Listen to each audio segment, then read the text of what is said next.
Assalamualaikum warahmatullahi wabarakatuh. Sebelumnya perkenalkan nama saya Muhammad Fadli dengan NIM 20520950234 Fakultas Teknik Jurusan Pendidikan Teknik Informatika dan Komputer Universitas Negeri Makassar.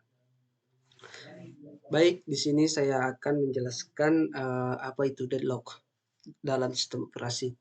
Sebelum kita masuk dalam pembahasan, kita harus tahu apa sih itu deadlock. Deadlock itu artinya deadlock terjadi ketika dua proses atau lebih saling menunggu sumber daya yang dipegang satu sama lain, sehingga keduanya tidak bisa berjalan dan terjebak selamanya. Di sini ada 4 kondisi yang harus terpenuhi agar deadlock bisa terjadi. Yang pertama itu mutual exclusion.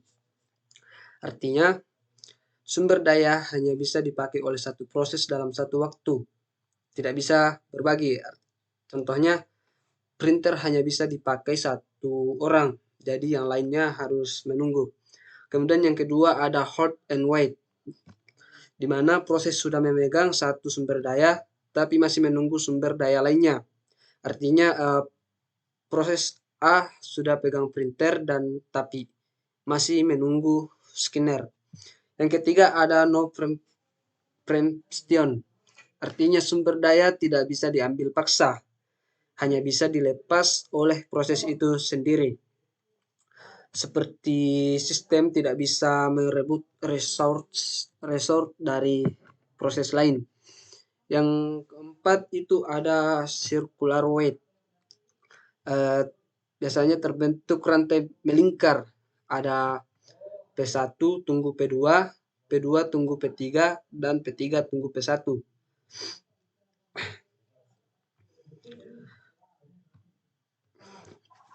Di sini ada metode penanganan deadlock. Yang pertama ada prevention atau pencegahan, di mana pastikan minimal 1 dari 4 kondisi Kaufman tidak pernah terpenuhi. Contoh, wajibkan proses meminta semua resource sekaligus di awal, atau tetapkan urutan baku dalam mengakses resource.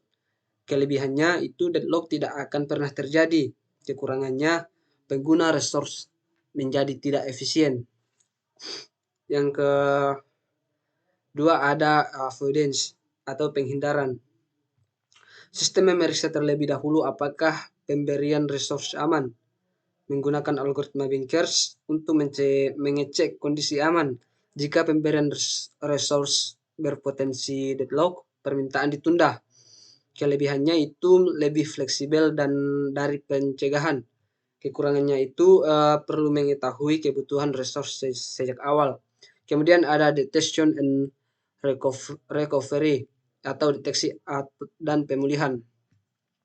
Deadlock dibiarkan terjadi lalu sistem mendeteksinya. Deteksi dilakukan dengan memeriksa grafik alokasi resource. Pemulihannya menghentikan salah satu proses yang terlibat deadlock atau ambil paksa resource dari proses tertentu. Cocok untuk sistem yang mengutamakan fleksibel. Jadi kesimpulan yang dapat kita ambil dari materi deadlock ini adalah deadlock merupakan salah satu permasalahan kritis dalam sistem operasi yang terjadi ketika sekelompok proses saling menunggu sumber daya satu sama lain tanpa ada yang melanjutkan eksekusinya. Kondisi ini hanya dapat terjadi apabila keempat syarat Kaufman yaitu mutual exclusion, hold and wait, no prevention, dan circular wait terpenuhi secara bersamaan. Untuk menangani deadlock, terdapat 3 pendekatan utama yang dapat diterapkan. Seperti pencegahan berupaya memastikan agar salah satu kondisi Kaufman tidak pernah terpenuhi. Penghindaran memungkinkan sistem untuk mengevaluasi keamanan serta permintaan resource sebelum dikabulkan. Sementara itu, deteksi dan pemulihan membiarkan deadlock terjadi namun segera mengatasi setelah terdeteksi. Setiap metode memiliki kelebihan dan kekurangannya masing-masing. Pemilihan metode yang tepat bergantung pada kebutuhan sistem, apakah mengutamakan keamanan penuh, fleksibel, atau efisiensi sumber daya.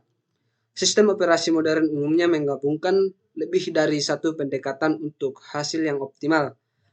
Mungkin hanya itu yang dapat saya jelaskan mengenai materi deadlock ini, di mana deadlock adalah kondisi proses-proses saling mengunci satu sama lain dan tidak dapat bergerak maju ketika tidak ada yang uh, memulainya terlebih dahulu.